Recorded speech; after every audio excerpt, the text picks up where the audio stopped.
اعوذ باللہ من الشیطان الرجیم بسم اللہ الرحمن الرحیم۔ آغاز مجلس میں گزارش کروں گا جناب ذاکر تسلیم سجاد صاحب سے کہ ممبر پر تشریف لائیں اور فضائل و مسائل محمد و آل محمد پیش فرمائیں۔ درود بھیجیں۔ اللہم صلی علی محمد و آل محمد وعجل فرجہم۔ دعا برائے حجت خدا۔ بسم اللہ الرحمن الرحیم۔ اللہم کل ولیک الحجت ابن الحسن صلواتک علیہ وعلی آبائہ فی ھذا الساعۃ وفی کل ساعۃ ولیا وحافظا وقائدا وناصرا ودلیلا وعینا حتی تسکنہ ارضک طوعا وتمتعہ فیہا طویلا برحمتک یا ارحم الراحمین۔ الہی محمد و آل محمد دی عزت و عظمت دا واسطہ مالک اللہ ساڈے حقیقی وارث امام صاحب رسول زمان دے ظہور تعجیل فرما۔ الہی آمین۔ میرے اللہ سانہ اپنے امام دا اطاعت گزار بنن دی توفیق عطا فرما۔ الہی آمین۔ میرے اللہ ساڈے امام نو ساڈے نال راضی و خوشنود فرما۔ الہی آمین۔ میرے اللہ محمد و آل محمد دا واسطے اراکین انجمن اہلیان بولٹن دی پر خلوص صف اذا وچھائی قبول فرما۔ الہی آمین۔ مالک اللہ جو حد 14 دا واسطہ لے کے تیرے مقدس دربار وچ بلندن 14 دی عزت دا واسطے میرے اللہ دعاواں قبول فرما۔ کوئی مریض ہے تو شفاء کلی کاملہ عاجلہ عطا فرما۔ اگر کوئی بے روزگار ہے تو بہترین روزگار عطا فرما۔ اگر کوئی مقروض ہے تو میرے اللہ رضا بادشاہ دی عزت دا صدقہ قرض تو نجات عطا فرما۔ اس مرکز نو دن دگنی رات چگنی ترقی عطا فرما۔ مالک اللہ دے خادمین جتنے خدمت کارن معاونت کارن مدد کارن میرے اللہ توفیقات خیر اضافہ فرما۔ تمام پڑھن والے تمام شعراء تمام خطباء دا پڑھنا محقی دی نوکری جدا قائم آل محمد دی بارگاہ پہنچے تو عظیم عبادت شمار ہو۔ صلوات باواز بلند پڑھ لو۔ اللہم صلی علی محمد و آل محمد۔ 12 طریقہ صلوات دی تکلیف فرماؤ۔ اللہم صلی علی محمد و آل محمد۔ ماشاءاللہ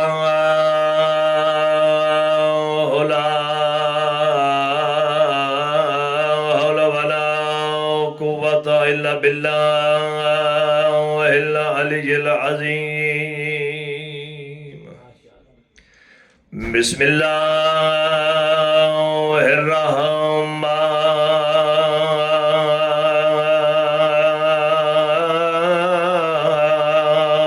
الرحیم۔ صلوات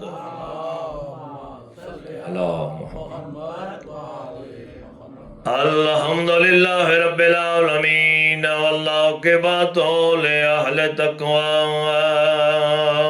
والیقین۔ الحمدللہ الذی جعلنا من المتمسکین بولایت امیر المؤمنین۔ صلوات والصلاة والسلام على رسوله الكريم أبي القاسم محمد صلى على محمد وآله الطيبين الطاهرين المعصومين المكرمين الذين أذهب الله عنهم الرجس وطهرهم تطهيرا۔ واجب صلوات۔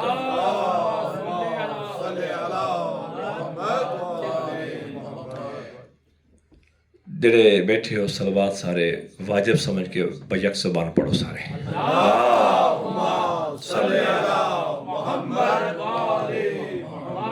انتہائی واجب الاحترام سامعین، اتفاق ایسا ہوا کہ پہلے ہی محرمہ میرا بولٹن ہے اور ٹائمنگ دی کچھ اس طرح مسائل ہیں کہ وہ اس ٹائم تو میں نہ پڑھا پھر میں روشتل نہیں پہنچ سکتا۔ اور مومنین کل بھی میں گزارش کی تھی کوئی پڑھنے والے بندے دا نہ کوئی نقصان ہوتا نہ پڑھنے والے بندے دا مجمع ڈھیر ہوئے تو کوئی فائدہ ہوتا۔ ایک پڑھنے والا ہوئے ایک سننے والا ہوئے۔ اگر خوشنودی خدا مقصود ہے، خوشنودی محمد والے محمد مقصود ہے ماں حسین دی عظیم اجر دیں دی. بے شک میں کل بھی گزارش کی تھی مجلس امام حسین اپنی نسلوں تک واجب سمجھ کے آغا وحید خراسانی آل اللہ مقامہ اس وقت بزرگ ترین مجتہدن کم مقدسہ ودن جس شخص بطول اور دے پتران دے مسائب اپنی اولاد تک کما حق کو نہ پہنچائے اس رسول خدا دی پیٹھ خنجر مارے. اگر اسی اپنی اولاداں تک کربلا دی معرفت نہیں دے سکے وقت اے آنا بھی اسی لوگاں آخیا 1450 سال تو سارے بزرگاں جنہیں محنتاں کیتیاں اے کربلا برپا کرنا اے محرم دا چند چڑھنا تو صف اعزا برپا کرنا بزرگ ساڑے محنت کر گئے شاہ جی اے اج بھی کربلا ہے ہر آن والے ہور واسطہ در حسین دا کھلا. بے شک اسی جہان نو دسنا چاہتے ہیں صاحب کوئی وائز خطیب ذاکر انجمن دا بندہ کسی بندن آغا شہنشاہ نقوی دے بڑے پیارے جملے کہ ہم نوکر ہیں نوکروں کو نوکر رہنا چاہیے اپنی اوقات میں رہنا چاہیے واہ واہ مالکوں کے مہمان کی عزت کرنی چاہیے. وحد مکتب حسین ہے اور وحد مرکز حسین ہے جتھا نہ رنگ دی نہ نسل دی نہ مذہب دی کوئی قید نہیں فقط اتنا ہے کہ انسان نو باغیرت انسان ہونا چاہیے.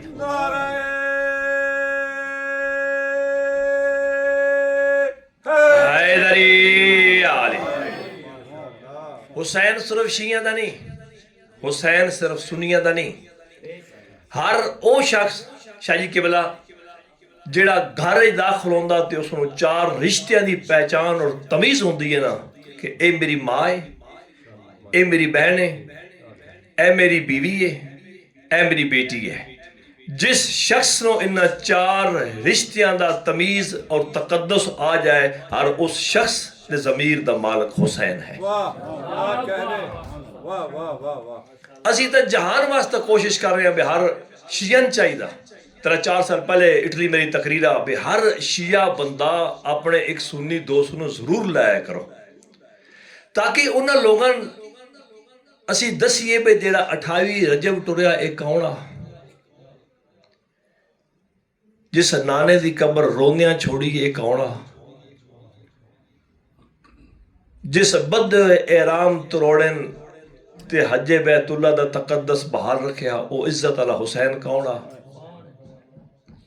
اور جڑا بہنا نال لے کے چپ کر کے اپنے ہی شہر چو پردیسی بن کے ٹر پیا دین دی خاطر او کونہ تے جے کہ اے وقت ہے کہ ساڑھے اپنے لوگ نہیں ہوندے ٹائم تا مرکز 10 دن تو سارے مظلوم دے کوئی ایسا کم میں نے بھی تا یورپی ہوگا 25-30 سال کوئی ایسی مجبوری نہیں اللہ کوئی شرن مجبوری ہوئے جنہی بندن عبادت الہی تو روک دی ہوئے ساڑھی غفلت ساڑھی کوتاہی اس تو علاوہ کوئی چیز نظر نہیں آندی پڑھنا تو کوئی فائدہ نہیں نہ نقصان ہے. میں عرض کی تھی کہ ایک پڑھنا ہوئے تھے ایک سننا ہوئے ماں حسین دی عظیم اجر عطا کر دے. جناب عبداللہ بن جعفر تیار امیر کائنات دی خدمت حاضر ہوئے ٹائم کوئی نہیں ویسے تھا ہی میں 2-4 جملے مسائب پڑھنا سر ادب دا جو کہا کہتے ہیں مولا میں درخواست لے کے آیا کوئی میری خاطر رشتہ تلاش کرو میں شادی کرنا چاہنا. عبداللہ بن جعفر تیار دا گل کرنا امیر کائنات دی داڑھی ہنجو نال پس گئی سوال دا جواب نہیں تھا. مولا فرمایا عبداللہ میں تنہیں گل دساں جی چاچا جی جی مولا. مولا فرمایا دنیا تے 6 ہستیاں دی محبت بڑی مشہور ہے.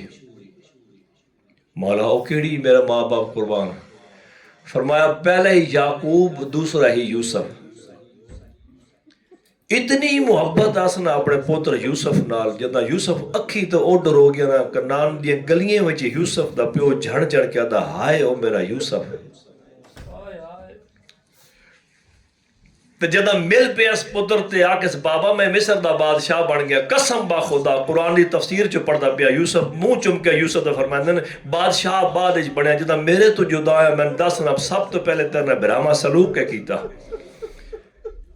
صاحب تفسیر لکھ دیں فرمایا بابا سچ دساں برداشت کر سو ہاں 10 فرمایا بابا جدا تیرے تو اوڈر ہویا سا میں خود نزدیک بھراواں میں کیا چولا لہا بابا میں چولا نہ لایا ایک بھرا میں سجے رخسار تے تماچا مارا دوجے بھرا میں کھبے رخسار تے مارا بابا میں واتی چولا نہ لایا ایک بھرا میری گردن تے خنجر رکھیا ایک گل کرنا اللہ دا نبی بے ہوش ہو گیا اتنی محبت ہاں پتر یوسف نال میں آدھا ہے یعقوب نبی تو خنجر چلدا تا نہ ڈٹھا صرف سنیا ہی یہ یوسف دی گردن تے خنجر کا قربان میں اس غریب تو تیری 70 قدم تے دے دی رہی ہے بھرا دی گردن تے خنجر چلدا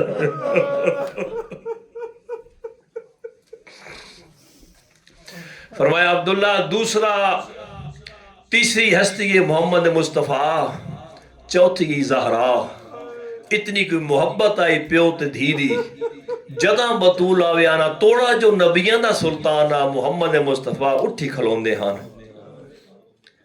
اور اپنے مقام تے بہندے ہاں وات دھی دے ہاتھ نپ دے ہاں بوسے دین دے ہاں فرمایا بڑی محبت آئی مصطفیٰ نے اپنی بیٹی بطولنا اتھے آکن علی رکن سیدادہ میں تیری جد دی قسم میں صاحب مقاتل لگتے ہیں اتنے رونے علی جو داڑی تو آنسو ٹپک کے نہ سینے اقدس دے ڈھان لگ پہ قدمہ دیہات لا کے عبداللہ بن جعفر ادن ہے مولا تے تسی پنجویں تے چھویں ہستی نسی مولا فرمایا عبداللہ غار نہ سنو پنجواں حسینی تے چھویں زینبے اتنا کوئی بہن تے بھرا دا پیاری جت بھرا باندھا او تو بہن باندھی ہے جتا حسین ہوئے اتھے زینب ہو دی ہے مولا ایک گل سناؤں دا مقصد میرے مولا فرمایا عبداللہ میں تیرا عقد اپنی بیٹی زینب نال کردا عبداللہ خیال کری میری دھین بہران نال وڈی محبت ہے جدہ بھی میری دھی حسین نو ملن دی درخواست کرنا میری دھین روکے نہ سبحان اللہ ماں حسین دی راضی ہوئی یہ مقصد عقیدت علی انجو آگر خدا زہرا تھوڑا راضی ہوئی اجرکم من اللہ شادی ہوگی سین اپنے گھر آگئے عرب دا رواجے یہ بھی مجتہد جملے پہ پڑھتا ہوں عرب دا اے رواجے کاشف شاہ جی جدا بچی دی شادی ہو دی نا تیسرے دن کھانا ہو دی ماں لے کے بندی جناب فضا دی جدا سین دی شادی تیسرا دن نا میں ڈٹھے گھر دے ایک کونے تے علی زارو کتا روندہ بیٹھا میں قدمہ دی ہاتھ لگا کہ ہے مولا خیر تے دھی یاد آئی نے فرمایا نہیں زینب نہ برندہ کوئی گل یاد آئی ہے مولا کیسا فرمایا عرب دا رواج ہے جدا بیٹیاں دیا شادیاں ہونا کھانا ماں لے کے بندی ہے آج زینب دی ماں ہویا زینب دا کھانا لے بندیا میں قدمہ دی ہاتھ لگا کہ مولا میں نے میرا تھوڑی اولاد ماں یاد ہے اجازت ہوئے تو میں کھانا لے بنجا مولا فرمایا لے بنجو جب فضا کھانا لے کے آئے مسلح تے میری سین عبادت مصروفاً اتنے رک کے درخواست کرتا میری یہ ماں بہنا دیاں اپنی خوشیاں اللہ دی عبادت تو غافل نہ ہویا کرو فضادی میں سامنے آ کر ڈٹھا نا بی بی دی اکھی دستیاں جو کافی دیر تو زینب رو دی پئی ہے میں قریب آگا کہ زینب دھی پریشان کیوں ہے تو کو پہلی دھی تے نہیں نا جس دی ماں دنیا تو کوئی نہیں یاد کرنا جدا زہرا دی شادی ہوئی آئی ختیجہ بھی تو دنیا تو کوئی نہ عشاء جی تسی ایتھے آ جاؤ سر میں بشارہ تسی سارے ایتھے آ جاؤ تو میں مسائب دے 2-3 منٹ اور ایتھے آ جاؤ یار تسی مجلس دا آغاز تے پیچھے بیٹھ گئے ایتھے آ جاؤ سامنے فرمایا جدا تھوڑی اماں دی عقد ہویا تے ادھر زہرا دی ماں بھی تا کوئی نہ تڑپ گئی ہے میری عالیہ فرمایا اماں فضا میں اس گل نو نہ پہ روندی اماں روندی تاں پہ یہ آئی تیسری دہاڑے نہ میں حسین نو ڈٹھا نہ حسین میں نے ڈٹھا رب جانے میرے بھرا دی کیمیں ودی نبدی ہے ادھی رو نہیں میں ہونے حسین لے کے ہونی جب فضا دی جب میں واپس آئی نا پہلے کلے علی پر ہوندے ہیں ہون سارا گھر پہ روندا میں قدمہ تے ہاتھ رکھا ہے مولا وجہ کی اور سارا گھر کیوں پہ روندا فرمائے دی وجہ حسین تو پوچھ میں کہ مولا روندے کیوں فرمائے انی رائیت فی المنام میں خواب ڈٹھا ہے اما زہرا روندی پیا میرا موڈ ہلاک دا حسین تو ستا پہ ہے زینب مسلح تا روندی بیٹھی ہے میں نمہ دسیا جو میری بہن روندی پی ہاں فرمایا چلو میرے نال میں بی بی نال وعدہ کیتا مولا فرمایا ایک حسین نہیں ساری میری اولاد لے جا جب ساری اولاد آئی نا جب فضا دن جدہ سین اور دروازہ قریب ہے نا پہلے کٹھے آ رہے ہیں پھر حسین اتنا تیز چلے آنا جو سارے تو اگے آ کے نا بہن دے حجرت گئے مسلح تا بی بی مناجات کردے کردے آلیہ سہ گئی ہے اکھ لگی ہے سامنے ایک کھڑکی آپ کو دروازہ آپ کو سورج دی کرن پہ ہوندی ہے منو ان روایت پہ پڑھنا جھوٹ بولنا لانتی ہوا دھوپ پہ پوندی ہے آلیہ دے اختس چہرے تا حسین برداشت نہیں کر سکتے ٹردے ٹردے حسین اوتھے آن کھڑے ہیں جتا دھوپ آپنے تے لئی نا سین دے چہرن دھوپ تو بچایا نا میرا مولا برداشت نہیں کرتا جو سورج دی کرن میری سین دے چہرے تاوے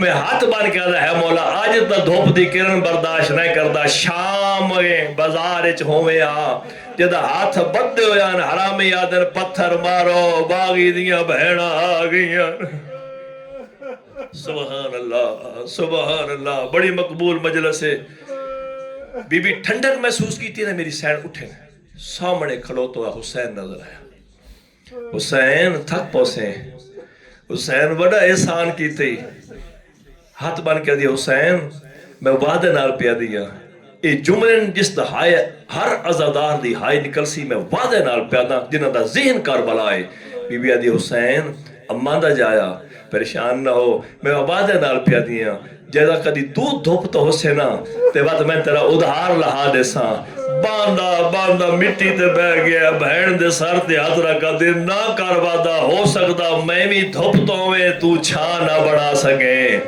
بی بی آدھی میں بابے دسیا اللہ من 18 بھرا دے سی میرے بھرا لائے کو سن میں بھراوان بھیج کے چھاں بڑھائے ساں سید آدھا نہ کر وعدہ متے بھراوان دے مان بھی مکوے نہیں بی بی آدھی میں دعا کر سا اللہ میں لائق اولاد دے سی میں پترہ نقصہ ونجو مامے تے چھاں بڑھاؤ سید آدھا میں آدھا نہ کر وعدہ ہو سکتا پترہ والی نسل بھی بک ونجی بی بی آدھی سیدوں میں معافی دے سو منو ان مقتل پہ پڑھدا بی بی آدھی حسین میں وعدہ نال پیا دیا او پتر بھی نہ ہوئے نا میں آپ برکا کر کے باہر لگی اسا حسین میں چھاں بڑھے سا تڑف گئی غریب کربلا فرمایا نہ کر وعدہ ہو سکتا چادر بھی لٹیج ونجی آدھی حسین وعدے نال پیا دیا چادر نہ بچی نا میں اپنے ہاتھ نہ لا کے تیرے تا چھاں بڑھے سا تڑپ گئی حسین فرمایا نہ کر وعدہ ہو سکتا میں بھی دھوپ تو ہوا تیرے ہاتھ پا باندھا ہوئے 12 محرم نو بھرا دی لاش تیا کیا دی سچ آدھا ہے وہ بہن مجبور ہو گئی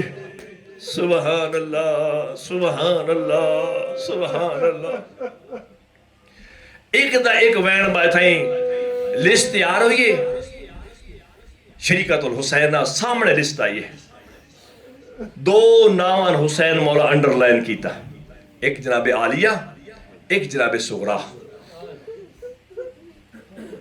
کام فی مقام ہی اپنے مقام تو اٹھی عباس میرے نام اے لائن کیا لائیے بی بی میری تو مجال نہیں بادشاہ حسین لائیے حسین اماں دا جایا میں نال نہیں مجھنا فرمایا چاچے جایا عبداللہ اجازت دے سی تے تسی نال ویسو اتنا مختصر پہ کرنا اس تو زیادہ کر نہیں سکتا فرمایا میں منت کر دیا جتنی دیر میں نہ آوا میرے انتظار کرے سو حسین میں تیرے بغیر رہ نہیں سکتی فرمایا اماں نہیں جائی میں تیرا انتظار کرے سا قسم با خدا او زینبی جڑا علی دی دھیا مان ہایا 18 بیراواں دا اس بھیڑ تا جناب عبداللہ دی حویلی چاہیں جناب عبداللہ دی طبیعت خرابہ بستر بیماری دا ستا پیار قسم با خدا میری سین مٹی تے بہ گئی ہے 2 روایتہ مل دی ہیں ایک خطہ علی عرض زمین تا لیکے مارس دوجی روایت مل دی ہے جو چھوٹے جو رومال نہ سردار دے پیرا تے اس طرح کرنا شروع کیتا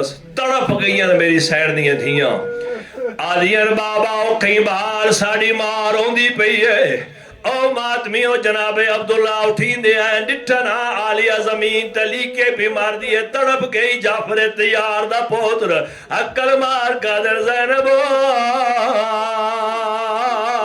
تیرے 18 بھرائن اللہ مان تو کیوے مٹی دبا گئی بی بی آدھی مان مک گئر چاچے جایا میرا بھیرا وطن پیا چھوڑے دے اللہ دا نائی میں نے اجازت دے آدھا نہیں میری مان میں آدھا میرے گھروں سامان چاہ مرضی نال سامان چاہ میں آدھا لشکر میرا ہوئے خرچ میرا ہوئے محمل میرے ہوئے جس ملک جونجے میری عراق جاگیرے میری شام جاگیرے میری مصر جاگیرے آدھی چاچے جایا اے گلہ انہاں نال کرینیاں جنہ دے پیکے غریب ہوئر آدھی 18 بھراواں دی بیڑا میرا غازی دیا بھرا نال اللہ لعنت اللہ علیکم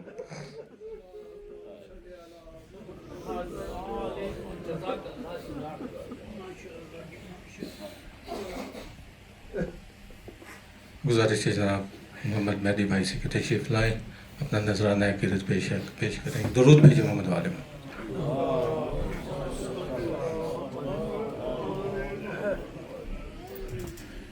صلوات پڑھ دیں محمد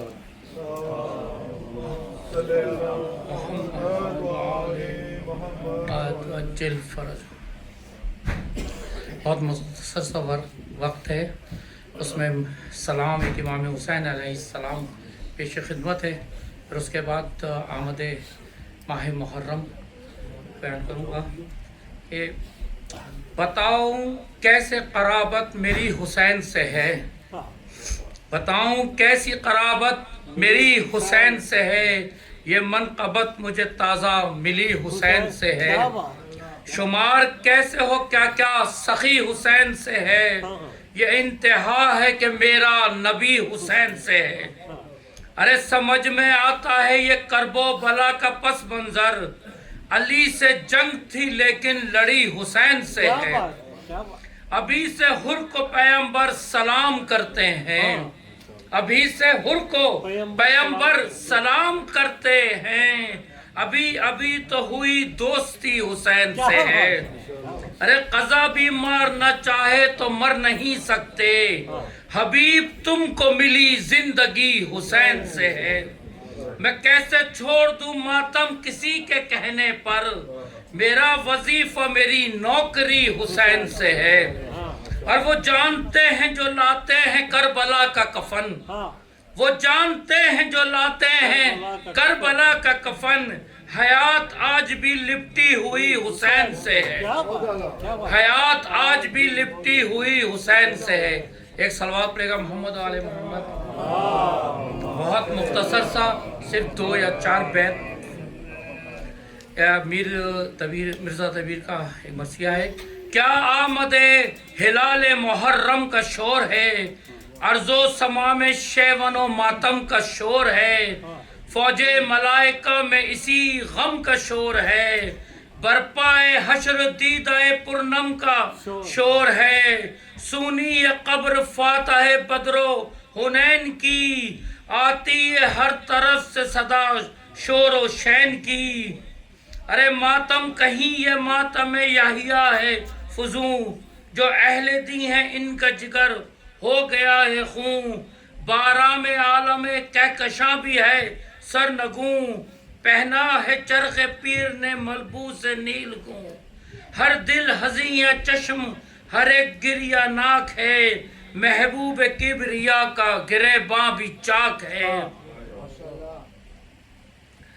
وہ دھوپ ہے کہ جس میں ہرن ہوتے ہیں سیاہ گرمی کی وہ فصل اور مہینوں کا وہ سفر بچوں کے ساتھ رنجو وطن دھوپ کا ضرر اور قتل کہیں لوٹنے کا خطر شب جاگتے ہی جاگتے ہو جاتی ہے سحر ہر ایک قدم پہ لاکھ طرح کا ہراس ہیں چہرے بہادران عرب کے اداس ہیں اور ایک سرد شہ نے بھری سن کے یہ سخن گھبرا کے بولی تب وہ اسیر غم مہن کیوں بھائی خیریت تو ہے قربان ہو بہن یہ ماہ کس طرح کا ہے سرور یا سرور زمن جو آپ پر میری بات پر مغموم ہوتے ہیں دیکھا ہے جب سے چاند اسی دم سے روتے ہیں بولے بہن سے رو کے یہ سلطان کربلا آنکھوں کے آگے پھرتا ہے سامان کربلا ہم ہوں گے اس مہینے میں مہمان کربلا سادات سے بسے گا بیابان کربلا جنگل چمن بنے گا میرے گلزاروں سے اور چمکے گی عرض ماریا زہرا کے تاروں سے، روئیں گے انبیاء سے سلف اس مہینے میں، اور پیٹیں گے سر کو شاہ نجف اس مہینے میں، دل چاک ہوں گے مثل صدف اس مہینے میں، بچوں کی جانیں ہوں گی تلف اس مہینے میں، گھر بے چراغ ہوگا جناب بطول کا، اور ڈوبے گا بحر خوں میں سفینہ رسول کا۔ ایک صلوات پڑھے گا محمد والے محمد۔ صلی اللہ محمد وآل محمد، ماشاء اللہ محمد۔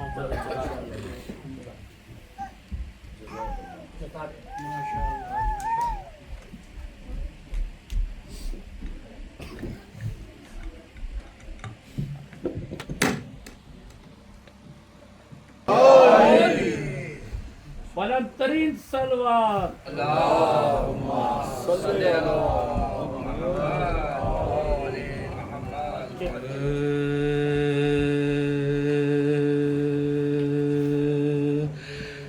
چین دنیا میں ملے، غم کا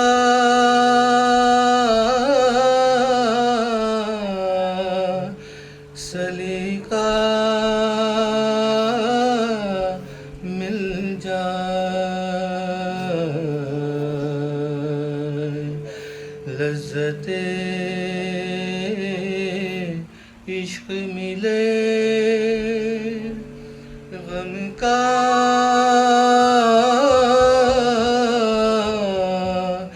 سلیقہ مل جائے، چین دنیا میں ملے، راحت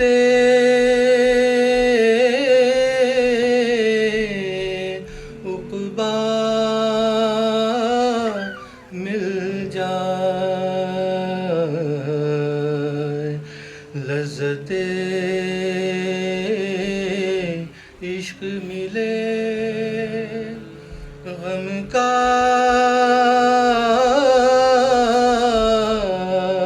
سلیقہ مل جائے،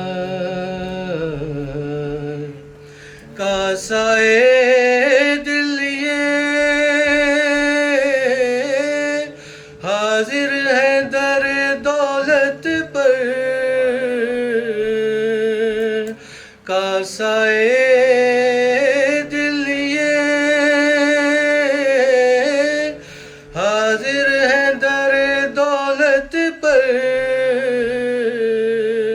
فاطمہ آپ کی اولاد کا صدقہ مل جائے، چین دنیا میں ملے۔ درود بھی دو۔ اللہم صلی علی محمد وآل محمد وعجل۔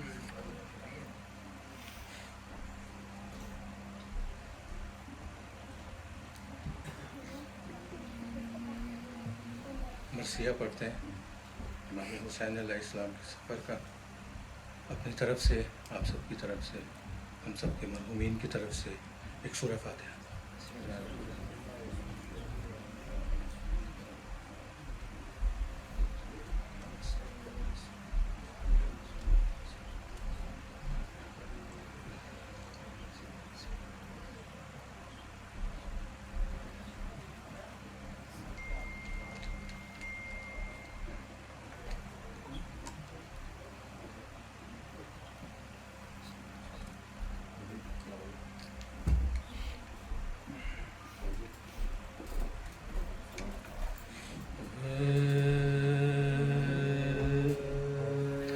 شہ نے جب چاند محرم کا سفر میں دیکھا،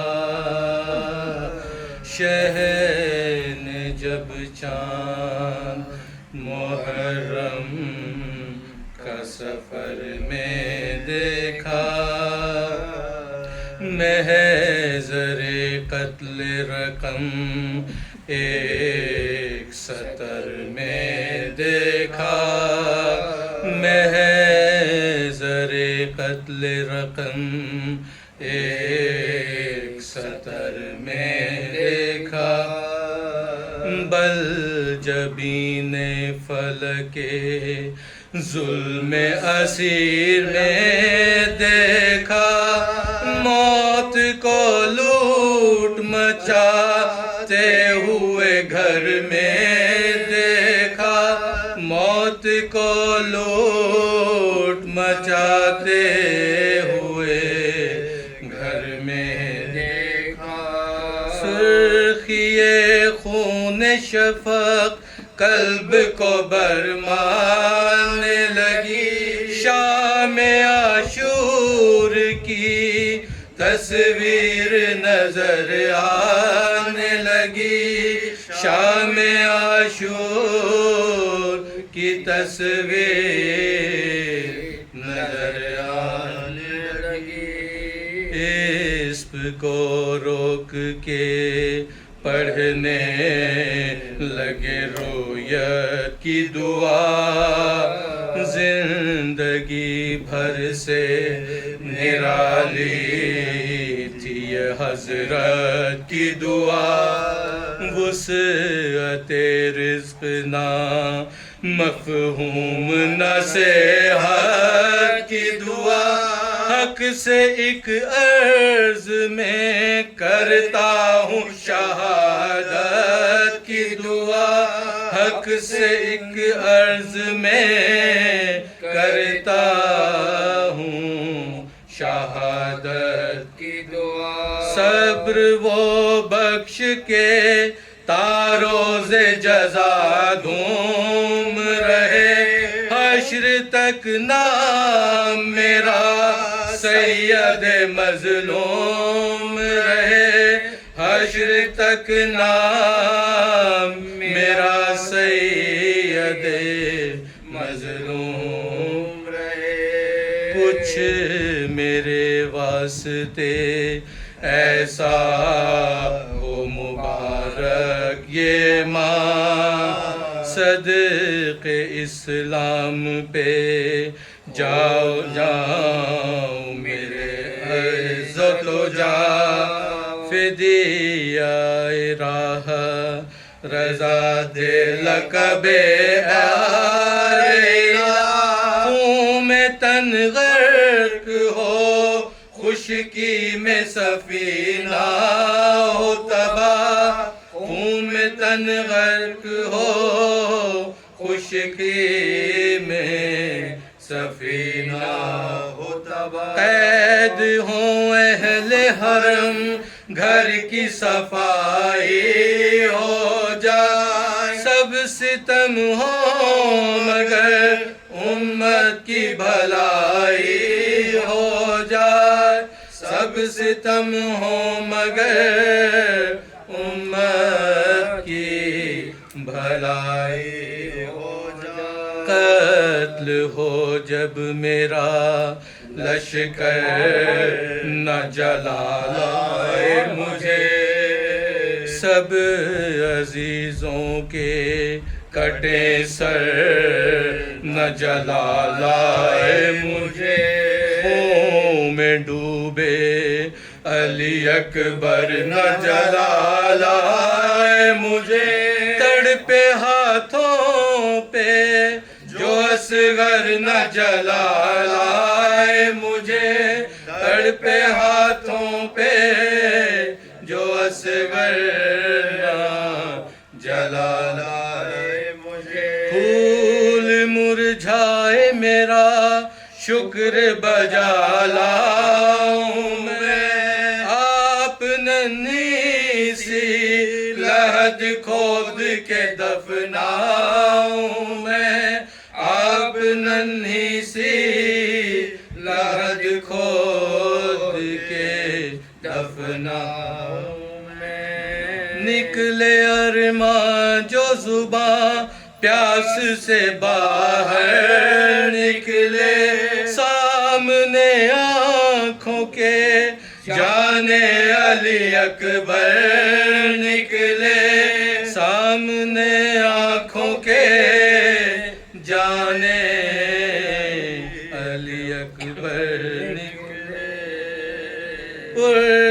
پر گلا منہ سے نہ اے خالق اکبر نکلے تھام لوں دل جو بہن گھر سے تڑپ کر نکلے تھام لوں دل جو بہن گھر سے تڑپ کر نکلے جو ستائیں نہ ڈراؤں نہ سزا دوں ان کو داغ پر داغ وہ دیں اور دعائیں ان کو داغ پر داغ وہ دیں اور میں دعائیں ان کو شہ نے فرمایا کہ محضر یہ قرار بھی ہے درج فرد شہداء قاسم ناچار بھی ہے فوج کا ذکر بھی ہے نام علمدار بھی ہے مرنے والوں میں علی اکبر جرار بھی ہے مرنے والوں میں علی اکبر جرار بھی ہے امتحان کا کوئی گوشہ نہ فلک چھوڑے گا میرا اصغر بھی میری گود میں دم توڑے گا میرا اصغر بھی میری گود میں دم توڑے گا شہن جب چاند درود اللهم صل على محمد گزارش ہے جناب مولانا حسن رضا کمیلی صاحب سے کہ ممبر پہ تشریف لائیں اور آج کی مجلس سے اپنا خطاب فرمائیں ایک درود بھیجو محمد والے الله من الشيطان اللعين الرجيم بسم الله الرحمن الرحيم الحمد لله رب العالمين وبه نستعين وهو المعين والصلاة والسلام على سيد الأنبياء والمرسلين سيدنا ونبينا وشفيع ذنوبنا وطبيب قلوبنا وبالقاسم محمد وآله الطيبين الطاهرين المعصومين المظلومين المنتخبين المنتجبين أما بعد فقد قال الله تبارك وتعالى في كتابه المجيد وفرقانه الرشيد وقوله الحق بسم الله الرحمن الرحيم قل إن كنتم تحبون الله فاتبعوني يحببكم الله صدق الله العلي العظيم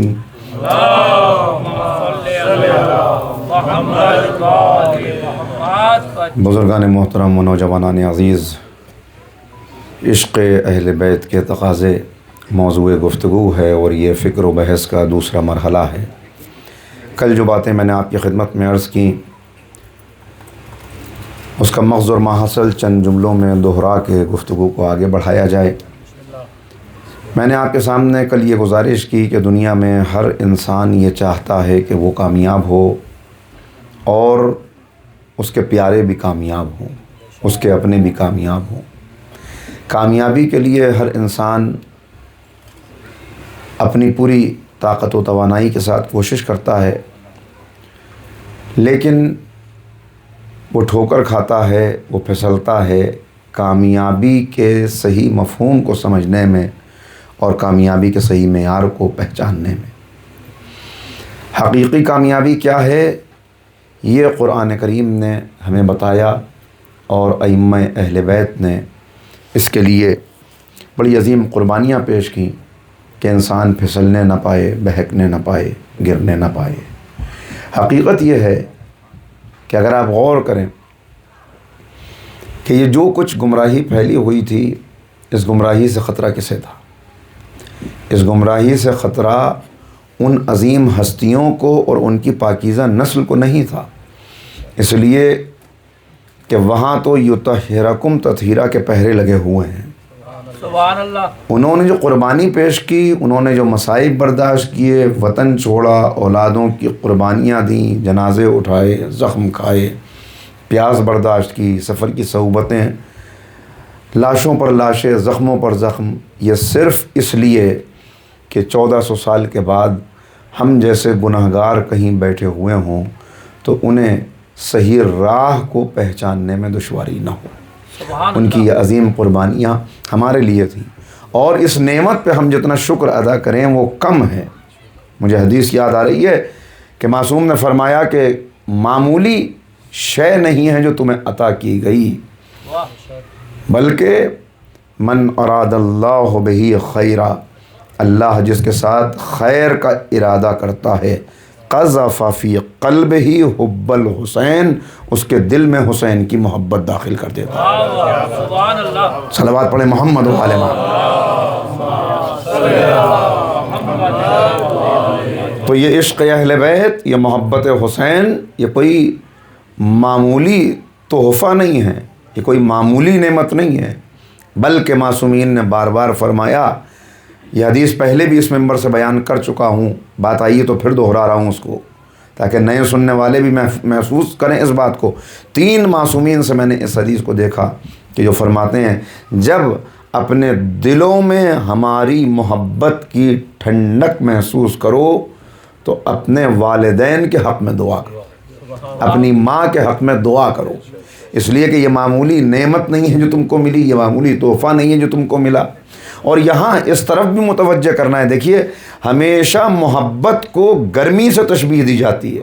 محبت یعنی گرمی، آگ، سوزش، شعلہ، چنگاری، جو بھی محبت کی بات کرتا ہے تو وہاں گرمی کی بات ہوتی ہے، حرارت کی بات ہوتی ہے، شعلے اور چنگاری کی بات ہوتی ہے، مگر یہ معصوم کا کلام ہے، کلام الامام امام الکلام، معمولی کلام نہیں ہے۔ امام نے نہیں فرمایا جب اپنے دلوں میں ہماری محبت کی گرمی محسوس کرو، یہ دوسری جگہ گرمی بھی قرار دیا اس کو، لیکن یہاں خصوصیت کے ساتھ کہا جب ہماری محبت کی، ہمارے عشق کی ٹھنڈک دل میں محسوس کرو تو اپنے والدین کے حق میں دعا کرو کہ انہوں نے تمہیں طیب و طاہر طریقے سے اس دنیا میں پہنچایا، تمہاری بہترین تربیت کی، اور اللہ کا یہ کرم تم پر ہوا کہ اللہ نے تم کو منتخب کیا، تمہارے دل میں اہل بیت کی محبت، حسین کا عشق داخل کر دیا۔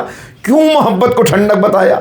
یہ بات عرض کی ہے، تشریح اس کی دوبارہ کرنا چاہتا ہوں کہ یہی فرق تم کو بتانا تھا کہ دنیا محبت کو آگ بتائے گی، چنگاری بتائے گی، شعلہ بتائے گی، غلط نہیں بتائے گی، اس لیے کہ دنیا کی محبت آگ ہے، دنیا کی محبت شعلہ ہے، دنیا کی محبت چنگاری ہے، مگر اس فرق کو محسوس کر لو کہ دنیا کی محبت آگ ہے جس میں عاشق کا دل جلتا ہے، لوگ خوش ہوتے ہیں، مگر ہماری محبت وہ ہے جس میں عاشق کا دل ٹھنڈا ہوتا ہے، لوگ جلتے ہیں۔ صلوات پڑھ دیں محمد و آل محمد۔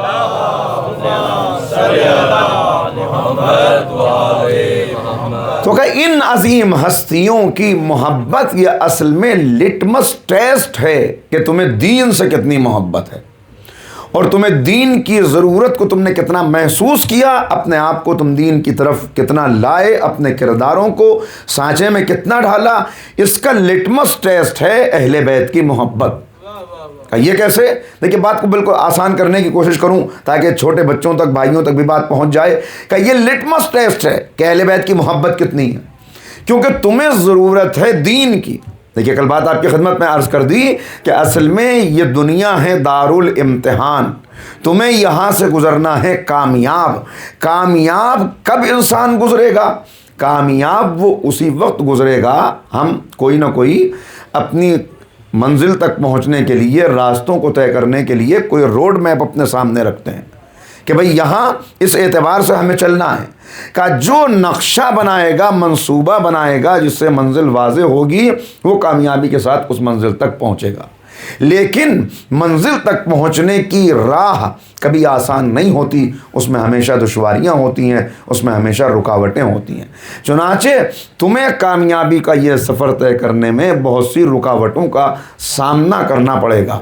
ان رکاوٹوں سے کیسے ثابت قدم گزرو گے، اس کے لیے ضروری ہے کہ تمہارے پاس وہ روڈ میپ ہو، وہ نقشہ ہو جو تمہارے خالق و مالک نے تمہارے لیے تیار کیا ہے۔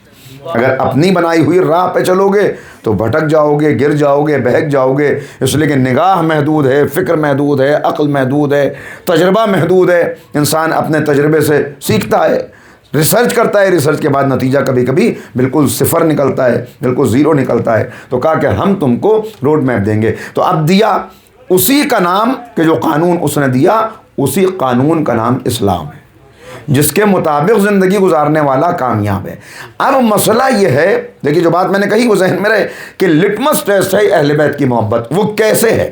اس لیے کہ تمہارے سامنے جو چیلنجز ہوں گے دین کے سلسلے میں، ان کو آج میں ذرا سمیٹ کے جلدی سے آپ کی خدمت میں عرض کر دوں، آخر تک مجھے اس سے کام لینا ہے۔ ایک مرتبہ مل کے صلوات پڑھیے گا محمد و آلہ۔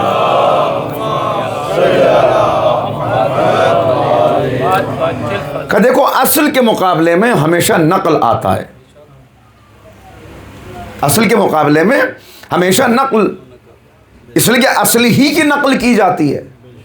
اگر سونا نہ ہو تو پیتل کو سونا کہہ کے کوئی نہ بیچے، سونا ہے اور اس کی قدر و قیمت کا اندازہ ہے تو پیتل کو سونا بتایا جاتا ہے۔ تو سب سے پہلے یہ دیکھو کہ جو دین ہم نے تمہارے لیے پسند کیا، جو دین ہم نے تمہارے لیے بھیجا، اس کے مقابلے پر جو قوتیں تھیں انہوں نے کیا کیا کیا۔ اب سمیٹ کے اگر ساری تاریخ کو عرض کروں تو 3 قوتیں ہیں جو ہمیشہ دین الہی کے مقابلے پر رہیں۔ ان کو پہلے ذہن میں محفوظ کر لیں میرے بچے۔ ایک ہے خالص جہالت، ایک ہے مشرکانہ جہالت، ایک ہے راہبانہ جہالت۔ میں اس کی تشریح کرتا ہوں۔ خالص جہالت کا مطلب کیا؟ خالص جہالت کا مطلب یہ کہ انسان کو یہ بتانے کی کوشش کی جائے کہ تم اس دنیا میں اتفاق سے آ گئے، جیسے اتفاق سے بہت سے حیوانات آ گئے، جیسے اتفاق سے بہت سے درخت پیدا ہو گئے، ایسے ہی اتفاق سے تم اس دنیا میں آ گئے، جیسے بندر اور لنگور ہیں، جیسے گھوڑے اور گدھے ہیں، اسی طرح انسان بھی اتفاق سے اس دنیا میں آ گیا۔ تو اب چونکہ وہ اتفاق سے پیدا ہو گیا، کسی پلاننگ کے تحت، کسی منصوبے کے تحت پیدا نہیں ہوا، تو اب اتفاق سے اس دنیا میں آ گیا، جیسے اور حیوانات آ گئے، تو اب اس کے اندر کچھ خواہشات ہیں جو پائی جاتی ہیں، آ گیا اتفاق سے اس دنیا میں۔ خواہشات جب پائی جائیں گی، کسی کوئی چیز کی چاہت ہوگی، تو اب دنیا میں اس کی چاہت پوری کرنے والی نعمتیں موجود ہیں، بہت ساری چیزیں موجود ہیں۔ کوئی خواہش ہے تو اس خواہش کو پورا کر لو، ہاتھ بڑھاؤ اور اس چیز کو اپنے لیے حاصل کر لو۔ اب چیز اگر ایک ہے اور چاہت 2 لوگوں کو ہے، تب کیا کریں؟ کہ جس کی طاقت زیادہ ہو وہ اسے حاصل کر لے، دوسرا محروم رہ جائے۔ اس لیے کہ یہی حیوان بھی کرتے ہیں، جو زیادہ طاقتور ہوتا ہے، ایک ہی شکار پر 2 جھپٹنے والے، جو زیادہ طاقتور ہوگا وہ شکار کو اپنے قبضے میں کر لے گا۔ لہٰذا دنیا میں طاقت کی زبان سمجھی جاتی ہے، بولی جاتی ہے۔ تم بھی جو زیادہ طاقتور ہو وہ آگے بڑھے، حاصل کر لے۔ کیوں؟ اس لیے کہ تم اتفاق سے آ گئے، کوئی منصوبہ نہیں ہے۔ جب کوئی منصوبہ نہیں ہے تو کوئی قانون نہیں ہے، جب کوئی قانون نہیں ہے تو کسی قانون کی پابندی، کسی قانون پہ عمل نہیں کرنا۔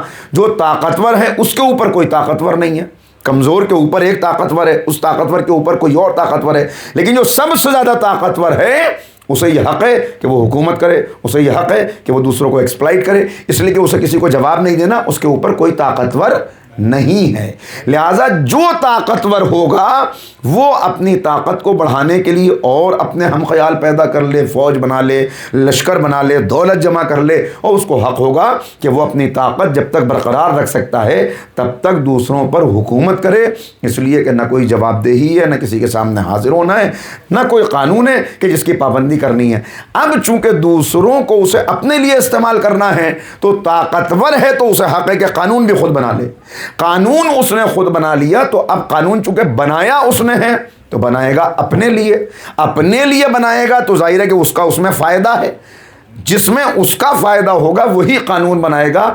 پابندی قانون کی کمزور کریں گے، کمزور قانون کی پابندی کریں۔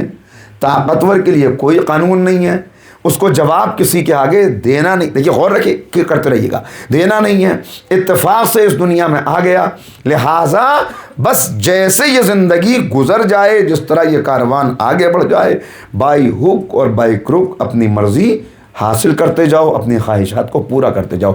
یہ ہے خالص جہالت، یہ خالص جہالت کہ جو بتا رہی ہے کہ کوئی منصوبہ نہیں، کوئی قانون نہیں، کوئی منصوبے کے تحت اس دنیا میں آنا نہیں، اتفاق سے آ گئے، جسے آج کی ماڈرن زبان میں آپ نے بہت ساری اصطلاحات سنی ہوں گی کہ سیریز آف فارچونیٹ ایکسیڈنٹس، ایک کے بعد ایک کچھ اتفاق ہوتے گئے، اس کے نتیجے میں یہ کائنات، یہ خالص جہالت۔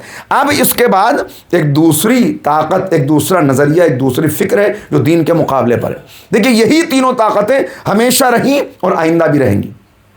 دوسری طاقت کیا ہے؟ دوسری طاقت یہ ہے، دوسرا نظریہ یہ ہے، انہوں نے کہا نہیں ایسا نہیں ہے کہ یہ دنیا اپنے آپ وجود میں آ گئی ہو اور انسان اتفاق سے اس دنیا میں آ گیا ہو، نہیں، اس دنیا کا بھی خلق کرنے والا کوئی موجود ہے، اس انسان کا بھی کوئی خلق کرنے والا موجود ہے، لیکن اتنی بڑی کائنات، اس کو خلق کرنا، اس کو چلانا، یہ کسی ایک کے بس کی بات نہیں ہے۔ لہٰذا بہت ساری طاقتیں ہیں جنہوں نے مل کے اس دنیا کو چلانے کی ذمہ داری لے رکھی ہے۔ ہواؤں کا ایک خدا ہے، غور کر رہے ہیں، ہواؤں کا ایک خدا ہے، حیوانات کا دوسرا خدا کا بہت سارے خدا ہیں۔ یہ ہے مشرکانہ جہالت، یہ ہے مشرکانہ جہالت کہ بہت ساری طاقتیں مل کے اس دنیا کو چلا رہی ہیں، لہذا ان ساری طاقتوں کو راضی رکھو تاکہ تمہاری زندگی سہولت سے گزرتی چلی جائے، ان میں سے کوئی ناراض نہ ہو جائے۔ اگر بارش کا خدا ناراض ہو گیا تو سیلاب آ جائے گا، اگر بارش کا خدا زیادہ ناراض ہوا خشکی آ جائے گی، بارش نہیں برسے گی۔ لہٰذا اس کو بھی خوش کرنا ہے، اس کو بھی خوش کرنا ہے، اس کو بھی خوش کرنا ہے، ان سب کو راضی کرنا ہے تو ان کے آگے جھکتے چلے جاؤ۔ اب جھکے کیسے؟ تو کنسنٹریٹ کرنے کے لیے کدھر جھکنا ہے، ایک سمت کا تعین کرنے کے لیے ایسا کرو کہ انہیں مورتوں کے اندر ڈھال لو، انہیں اپنے بنائے ہوئے سانچوں کے اندر ان کو تیار کر لو۔ لہٰذا اب جیسے اندھیرے میں کوئی انسان، وہ آپ نے سنا ہوگا کہ اندھیرے گاؤں کے اندر ایک نابینا تھے ایک کمرے کے اندر، اور وہاں پہ ہاتھی آ گیا، یا بعض کہتے ہیں کہ اونٹ آ گیا، اور ان سے پوچھا گیا کہ بھائی اونٹ کیسا؟ تو کسی کے ہاتھ میں سونڈ آئی، کسی کے ہاتھ میں پیر آیا، کسی کے ہاتھ میں دم آئی، جس کے ہاتھ میں جو آیا اس نے کہا کہ بھائی ہاتھی کیسا ہوتا ہے؟ اس نے کہا کہ وہ جو ہے وہ جس کے ہاتھ میں دم آئی اس نے کہا وہ جھاڑو جیسا، جس نے کہا پیر پکڑا اس نے کہا پلر جیسا، یعنی اپنے اپنے اعتبار سے۔ تو کہا طاقتیں بہت سی ہیں، وہ طاقتیں کیسی؟ تو اب اندھیرے میں سفر کرتے ہوئے جس نے جیسا چاہا ویسا خدا تیار کر کے رکھ دیا۔ کسی نے کہا کہ نہیں وہ چہرہ شیر جیسا ہے اور جسم انسان جیسا ہے، چہرہ مچھلی جیسا اور جسم انسان جیسا، کسی نے کہا کہ وہ پوری طرح سے حیوان، کسی نے کہا پوری طرح انسان۔ اس طرح بہت سارے خدا وجود میں آ گئے۔ یہ ہے مشرکانہ جہالت، جس کا فائدہ بعد میں حکمرانوں نے اٹھایا، اور انہوں نے کہا کہ ان کو تو تم نے دیکھا نہیں اور بغیر دیکھے ہوئے ان کے تصورات تم نے خلق کر لیے، ان کے آگے جھکتے ہو، لیکن ہمارے پاس تو طاقت ہے، لہٰذا ان تک نہیں پہنچ سکتے، ہم تک آ جاؤ، ہم بھی نیم خدائی کا درجہ رکھتے ہیں، وہ خدا ہیں، ہم نیم خدا ہیں، لہٰذا ہمارے آگے جھکو۔ اور اپنے آگے معمولی لوگوں کو، سیدھے سادے بھولے بھالے لوگوں کو جھکانے کے لیے انہوں نے سہارا لے لیا۔ کس کا سہارا لیا؟ انہوں نے ان لوگوں کا کہ جو مذہبی رہنما تھے، انہیں خریدا اور ان سے کہا لوگوں کو آگے جھکانے میں تم ہماری مدد کرو، باقی لوگوں کو آگے جھکانے میں ہم تمہاری مدد کریں گے. لہٰذا اگر عوام کبھی حاکم کے خلاف ہوئے، انہوں نے کہا یہ نیم خدا ہیں، ان کو ناراض نہ کرنا ورنہ وہ ناراض ہو جائے گا.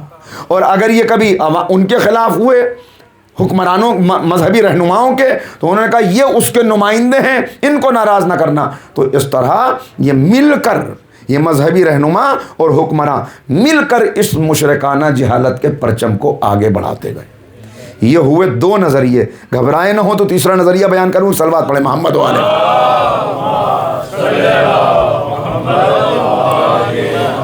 تیسرا نظریہ راہبانہ جہالت. دیکھیے ایک خالص جہالت، ایک مشرکانہ جہالت اور ایک راہبانہ جہالت. راہبانہ جہالت کیا؟ انہوں نے کہا نہیں ایسا نہیں ہے، یہ خالق بھی ہے کائنات کا، خلق بھی کسی نے کیا، ایک منصوبہ بھی ہے، لیکن مسئلہ اصل میں یہ ہمارا بدن ہے. سارا مسئلہ یہ جسم ہے، اس لیے کہ اس جسم کے اندر جو روح ہے یہ پنجرے کے اندر قید پرندہ ہے. تو پرندہ کبھی پنجرے سے خود چھو سکتا ہے، راضی ہو سکتا ہے؟ کہ وہ تو اس کی اڑان میں، اس کی پرواز میں رکاوٹ پیدا کرتا ہے. لہٰذا اصل مسئلہ انسان کا یہ جسم ہے جو اس کو کامیاب نہیں ہونے دے گا. کامیاب اگر ہونا ہے تو اس پنجرے سے اپنے آپ کو آزاد کرو. کہ یہ جسم ہوگا تو محبتیں ہوں گی، یہ جسم ہوگا تو رشتے ہوں گے، یہ جسم ہوگا تو معاشرے کے اندر کچھ نہ کچھ تعلقات ہوں گے. لہٰذا اس جسم کو تکلیف دو، جتنا اس کو تکلیف دو گے اتنا تم کو کمال حاصل ہوگا، اتنا تم کو آزادی حاصل ہوگی. کیسے تکلیف دیں؟ تو اب کسی نے کہا کہ سردی کے موسم میں برہنہ ہو کے کھڑے ہو جاؤ تاکہ جسم کو زیادہ سے زیادہ تکلیف ہو. ایک پیر کے اوپر کھڑے رہو پورے دن تاکہ زیادہ تکلیف ہو. کہا اس طرح جتنا اس کو تکلیف دو گے، کہا یہ جسم، اس کے اندر دل میں خواہش پیدا ہوتی ہے، یہ خواہش محبت پیدا کرتی ہے. لہٰذا اگر گھر ہوگا، اگر خاندان ہوگا، اگر زوجہ ہوگی، اگر اولاد ہوگی تو محبت کے رشتے ہوں گے. رشتے ہوں گے تو یہ پنجرہ مضبوط ہوتا چلا جائے گا. لہٰذا نہ رشتے ہوں، نہ خاندان ہو، نہ معاشرہ ہو، الگ نکل جاؤ، تنہائی میں چلے جاؤ، گپھاؤں میں ڈیرے ڈال لو، پہاڑوں کے اوپر چلے جاؤ، وہاں جا کے اپنی زندگی گزارو تاکہ واقعاً کامیاب ہو جاؤ. ذرا غور کیجیے گا کتنا اینٹی سوشل نظریہ ہے کہ اگر واقعاً جتنے اچھے لوگ ہیں، جتنے نجات چاہنے والے ہیں، وہ سب نکل کے پہاڑوں پہ چلے جائیں، معاشرے سے ہٹ جائیں، گپھاؤں میں، تنہائیوں میں، جنگلات میں چلے جائیں، تو معاشرے میں کون رہ جائے گا؟ یا ظالم رہ جائے گا یا وہ کمزور شخص رہ جائے گا جو بڑی آسانی سے ظالم کے لیے لقمہ تر بن جائے گا کہ اسے جیسے چاہے استعمال کرے. لہٰذا یہ تین نظریات ہمیشہ مقابلے پر رہے. ہم اتفاق سے آ گئے، کوئی جواب نہیں دینا. پہلا نظریہ، نہیں بہت ساری طاقتیں ہیں، سب کو راضی کرنا. دوسرا نظریہ، نہیں اس دنیا کو ترک کرو تاکہ کامیاب ہو جاؤ. تیسرا نظریہ، یہاں سے اسلام نے پکار کے کہا کہ اگر واقعاً خود کو کامیاب کرنا ہے تو یاد رکھو اگر یہ جسم بیکار ہوتا تو اللہ نے تمہیں عطا ہی نہ کیا ہوتا. اگر یہ جسم بیکار ہوتا تو اللہ نے تمہیں عطا ہی نہ کیا ہوتا. پہچانو کہ یہ جسم کیا ہے تاکہ کمال حاصل کر سکو. اور لاکھوں سلام صاحب نہج البلاغہ پر کہ اب مولا نے بتایا کہ نہ اس نظریے کو دیکھنا، نہ اس کے پیچھے چلنا، نہ اس کے پیچھے چلنا، بلکہ تمہیں اگر جسم نہ دیا گیا ہوتا تو پھر تم سے وہ تقاضے ہی نہ ہوتے جو کیے گئے. اب کیا جملہ امام نے ارشاد فرمایا، کہا اسلام تم سے راہبانہ زندگی نہیں چاہتا، زاہدانہ زندگی چاہتا ہے. کاش کہ اس بات کو پہنچا سکوں. راہبانہ زندگی نہیں چاہتا، زاہدانہ زندگی چاہتا ہے. تقوی دروازہ بند کر کے بیٹھ جانے کا نام نہیں ہے. تقوی معاشرے سے یوں گزرنے کا نام ہے کہ دامن پہ کوئی دھبا آنے نہ پائے اور تم گزرتے چلے جاؤ. کہا اس طرح گزرو گے تو منزل تک پہنچو گے. مگر مولا یہ جسم، یہ خواہشات، اگر جسم نہ ہو، یہ اندر سے اٹھنے والی جو خواہشات ہیں یہ بڑی بے قابو. پیاس جب لگتی ہے نا، پیاس جب لگتی ہے تو اتنا بے قابو کر دیتی ہے کہ بھیا پانی اگر خالص نہیں مل رہا تو جیسا مل رہا ہے وہ پی لو. غور کر رہے ہیں؟ لہٰذا یہ خواہشات جو اندر سے اٹھتی ہیں جس طرح کی بھی، یہ انسان کو مجبور کر دیتی ہیں. تو مولا جسم، اگر یہ جسم نہ ہوتا تو یہ صحیح تو کہہ رہے ہیں کہ جسم پنجرا ہے، جسم قید ہے؟ کہا نہیں، یہ پہچان نہیں سکے۔ اب سنیے گا ہماری جان قربان فصاحت و بلاغت پر کیا مولا نے ارشاد فرمایا، کہا اس جسم اور اس روح کے رشتے کو پہچان لو تاکہ تم ناکام نہ ہونے پاؤ۔ ایسی تشریح، ایسی پیاری بات کوئی اور کر ہی نہیں سکتا سوائے اس کے کہ جس کی زبان لسان اللہ ہو۔ غور کریں کہ یہ جسم ہے سواری، یہ روح ہے سوار۔ کاش کے بعد پہنچا، جسم ہے سواری، روح ہے سوار، منزل ہے دور، پیر ہیں کمزور، سواری کے بغیر تم اپنی منزل تک پہنچ نہیں سکتے، لیکن سواری تمہیں فائدہ تب دے گی کہ جب تمہارے ہاتھوں میں اتنی طاقت ہو کہ اس کی لگام کو پکڑ سکو اور اس کے رخ کو اپنے مطابق موڑ سکو۔ لہذا یاد رکھنا کہ کہیں ایسا نہ ہو بھئی ایک طاقتور اچھی نسل کا گھوڑا اور اس پہ ایک کمزور منحنی سے شخص کو بٹھا دیجئے کہ بھیا اس پہ بیٹھ کے سواری کرو، تو اس سے تو نہ لگام اٹھے گی، نہ پیر رکابوں میں پڑیں گے۔ وہ سواری کیا کرے گا؟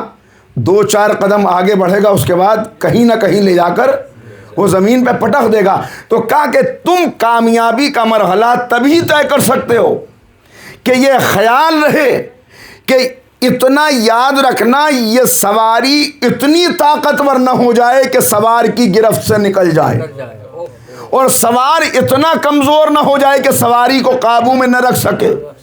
کاش کے بات کو پہنچا دوں۔ جسم ہے سواری، جسم ہے سوار، روح ہے سواری۔ لہذا یاد رکھنا جسم کا خیال تو کرنا مگر اسے اتنا طاقتور نہ بنا دینا کہ یہ روح کے حکم کو ماننے سے انکار کر دے۔ کہا 11 مہینے ہم نے تمہیں دیے، اس میں خوب جسم کو طاقتور کرو، لیکن اس کی طاقت اتنی نہ بڑھ جائے کہ سوار سے قابو ہٹ جائے۔ لہذا 1 مہینہ رمضان کا رکھ دیا، اب کھاؤ کم تاکہ سواری کمزور ہو جائے، دعائیں زیادہ کرو تاکہ سوار طاقتور ہو جائے۔ صلوات پڑھ دے محمد و آل محمد۔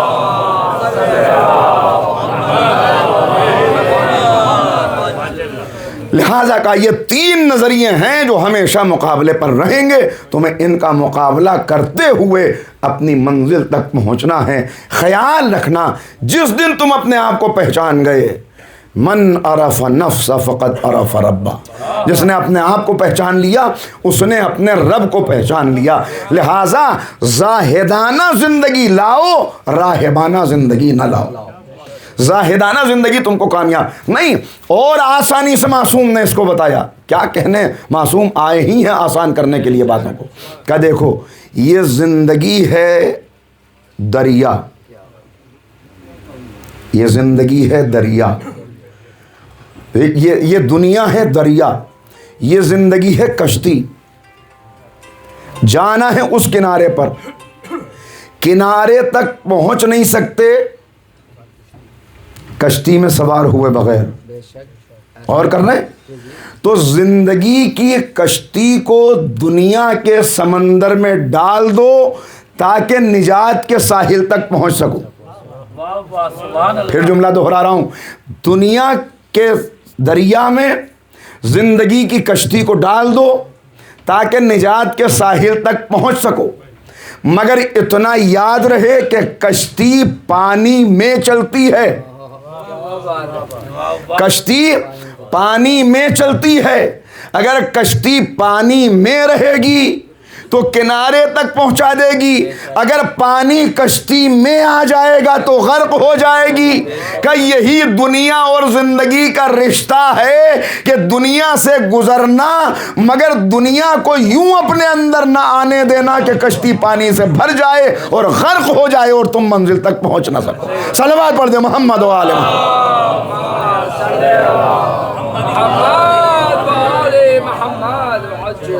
کہ یہ کروگے کیسے، یہ ممکن کیسے ہوگا؟ کہ تم سے ممکن نہ ہوگا اس لیے کہ تم اس وقت تک قدم نہیں بڑھا سکتے جب تک تمہارے سامنے کوئی بہترین بتانے والا نہ ہو، رہنمائی کرنے والا نہ ہو۔ ماں بولے تو تم بولنا سیکھتے ہو، باپ انگلی پکڑے تو تم چلنا سیکھتے ہو۔ تو جب چلنے اور بولنے کے لیے تمہیں رہنماؤں کی ضرورت ہے تو یہ پرواز کا سفر طے کرنے کے لیے رہنما کی ضرورت کیوں نہ ہوگی؟ مگر اتنا خیال رکھنا، ابھی میں نے کیا کہا شروع میں کہ کیا کہہ رہے ہیں؟ جیسے حیوان آ گیا ویسے تم بھی، اسی لیے انسان کا ایک نام رکھا گیا۔ نام کیا ہے اس کا؟ کیا کہتے ہیں منطقی اہل منطق؟ کیا کہتے ہیں؟ کہ یہ ہے حیوان ناطق، حیوانی ہے یہ بھی، لیکن یہ ہے حیوان ناطق۔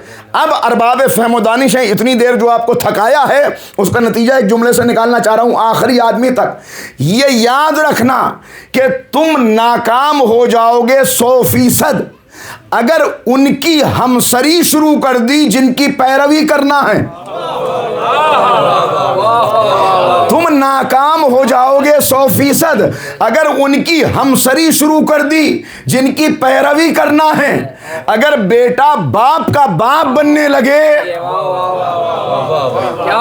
اگر شاگرد استاد کا استاد بننے کی کوشش کرے، بھائی ابھی جس نے تربیت کی، جس نے بتایا درجہ، حفظ مراتب، ان کا لحاظ رکھنا۔ اب جملہ کہنے جا رہا ہوں جس کے لیے اتنی زحمت دی ہے۔ اپنی حیثیت، میں نے کہا خود کو پہچانو گے تو کامیاب ہو جاؤ گے۔ اپنی حیثیت دیکھ کر ان کے نقوش قدم تلاش کرنا اور پھر آگے بڑھتے چلے جانا۔ یاد رکھو تم اور ہو، یہ اور ہیں۔ کہاں قطرہ، کہاں دریا، کہاں ذرہ، کہاں آفتاب، کہاں نجس، کہاں پاک، کہاں درود پڑھنے والے، کہاں جن پر درود پڑھا جائے، کہاں کعبے پر صدقہ ہونے والے، کہاں کعبے میں پیدا ہو۔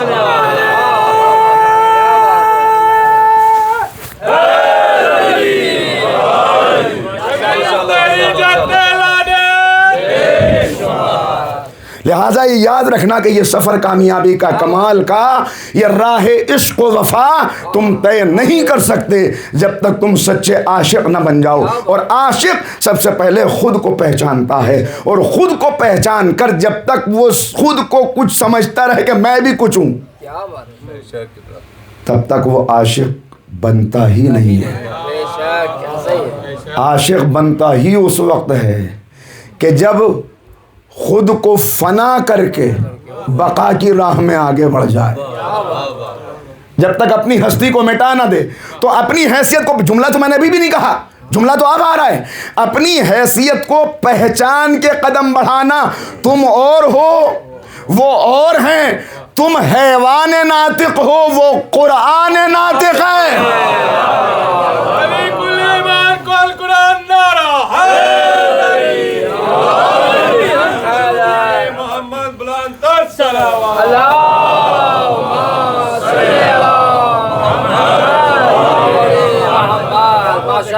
تم حیوان ناطق ہو، وہ قرآن ناطق ہیں۔ اور بچوں کے لیے بات آسان کر دوں، کیا مطلب؟ یعنی اگر حیوان، اسے زبان مل جائے، وہ بولنے لگے، اگر حیوان بولنے لگے تو مجھ جیسا ہو جائے۔ اگلا جملہ بھی کہنے کی ضرورت ہے۔ اگر حیوان بولنے لگے تو مجھ جیسا ہو جائے، اگر قرآن بولنے لگے تو ان جیسا ہو جائے۔ حیوان ناطق اور ہے، قرآن ناطق اور ہے۔ تو یہ حیوان ناطق سے انسان کامل کا سفر طے کرنا ہے تو قرآن ناطق سے سچا عشق پیدا کرنا ہوگا۔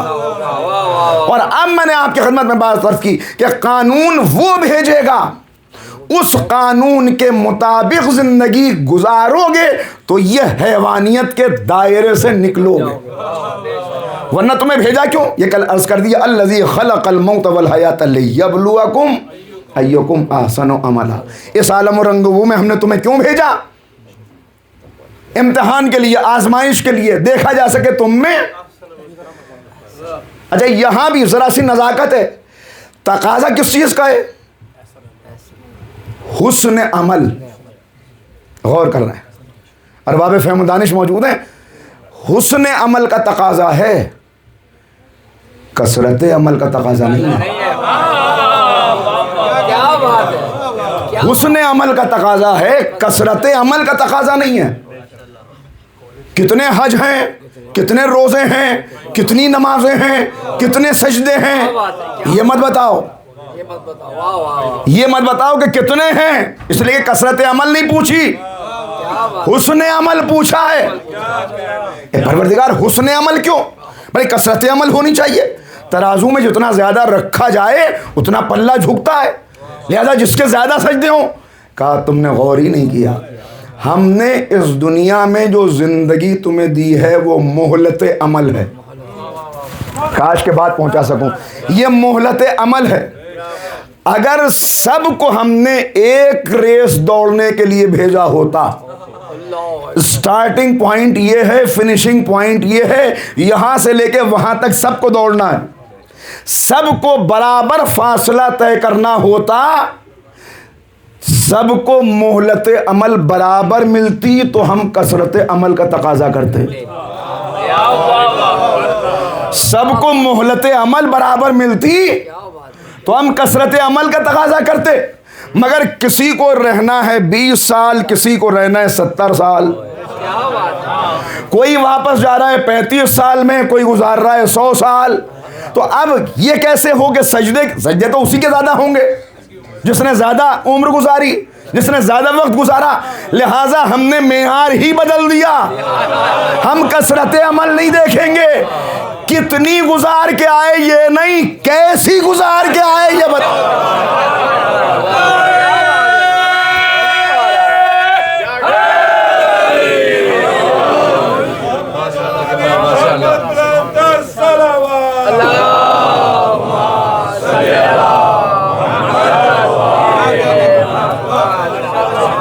کتنی گزار کے آئے یہ مت بتاؤ، کیسی گزار کے آئے یہ بتاؤ. نہیں، بات کو اور بچوں کے لیے آسان کر دوں، یعنی سوال تم سے یہ نہیں کیا جا رہا، پوچھا تم سے یہ نہیں جا رہا کہ کتنی رات مصلی پہ کھڑے رہے، کتنی راتوں کھڑے رہے. اس لیے کہ عین ممکن ہے کہ کوئی ساری زندگی ہر رات مصلی پہ کھڑا رہے مگر اس کے سجدوں میں کوئی وزن نہ ہو، اور کسی کا ایک سجدہ سجدوں کی آبرو بن جائے. عین ممکن ہے کوئی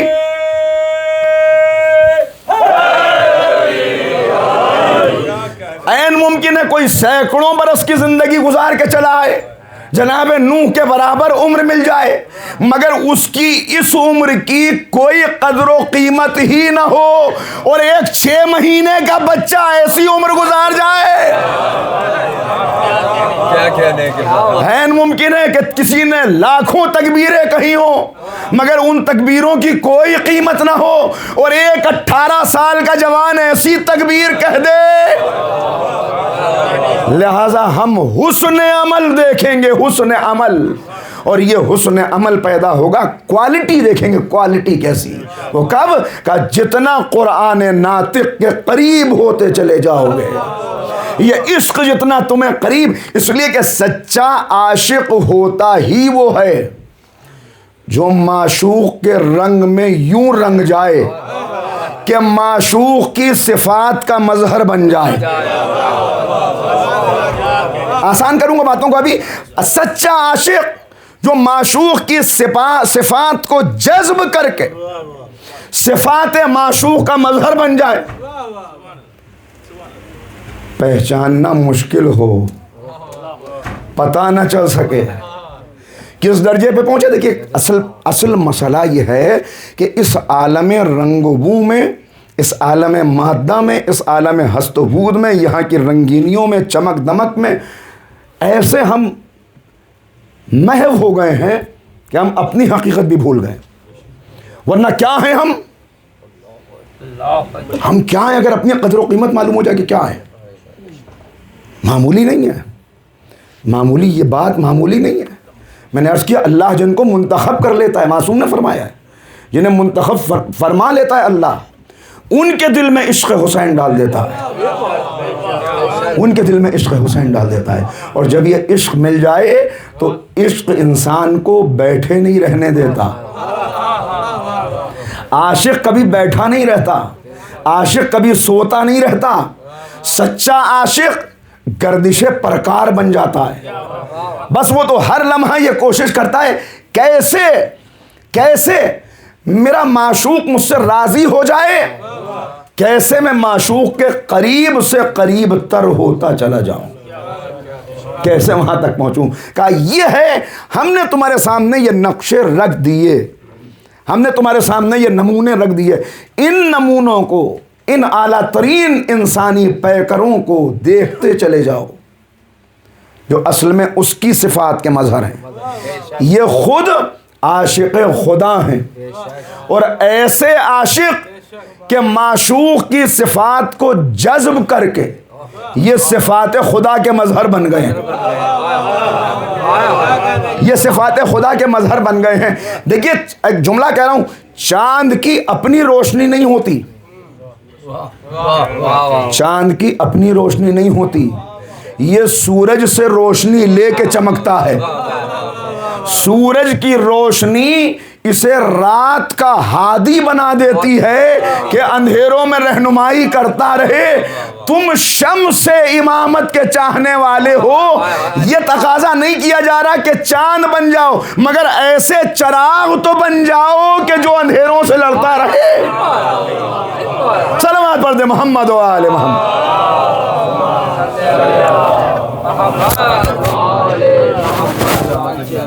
لہذا تقاضا تم سے ہے, اس تقاضے کو سمجھ کے جتنا بڑھتے چلے جاؤ گے, جو میں نے عرض کیا کہ اصل مسئلہ کیا ہے, کہ اصل یہ ہے, ایک مرتبہ صلوات. امام زمانہ بلندتر صلوات.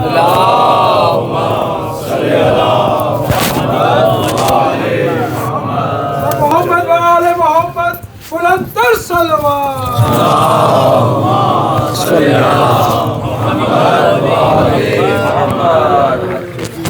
تو کہا وہ کب ممکن ہوگا, جو میں نے بات عرض کی کہ اس میں بس یہ خیال رہے, پہلے اپنے آپ کو پہچان لو تاکہ واضح ہو جائے کہ تم ہو کیا, طاقت کیا ہے, اور تمہیں پہنچنا کہاں تک ہے, بڑھنا کتنا ہے, چلنا کتنا. وہ ممکن اس وقت تک نہیں جب تک یہ یاد نہ رہے, جس بات کو میں نے دہرایا اور پھر دہراؤں گا, اور یہ بات آئے گی کہ ایک آسمانی وجود ہے جو تمہارے اندر موجود ہے, ایک زمینی وجود ہے جو ظاہر ہے.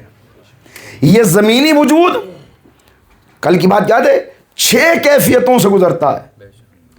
لہذا جیسے اس پہ 6 کیفیتیں گزرتی ہیں ویسے ہی اس آسمانی وجود پر, روح پر بھی 6 کیفیتیں گزرتی ہیں, جس میں کہ ایک بات کل عرض کی کہ کون سی 6 کیفیتیں, یا بیدار ہے یا سوئی ہوئی ہے. کس سے پتہ چلے, کہ بیدار اور سوئی ہوئی ہے یہ پتہ چلے گا یقین کتنا ہے اور شک کتنا ہے. یقین کتنا ہے اور شک کتنا ہے. بحمد اللہ ہم اس در سے وابستہ ہو کے اتنا یقین تو پیدا کر چکے ہیں کہ اس آنکھوں سے دیکھنے کا اصرار نہیں کرتے. غور کیجیے گا, دیکھنے کا اصرار نہیں کرتے. ہمیں یقین ہے کہ ہماری وابستگی ان سے ہے جو یقین دلا کے گئے کہ چلا گیا ہوں مگر گیا نہیں ہوں. اب جملہ کہہ رہا ہوں, یقین دلا کے گئے گیا نہیں ہوں. اگر دل کی گہرائی سے پکارو گے تو تمہارے پکارنے میں دیر ہو سکتی ہے, میرے آنے میں دیر.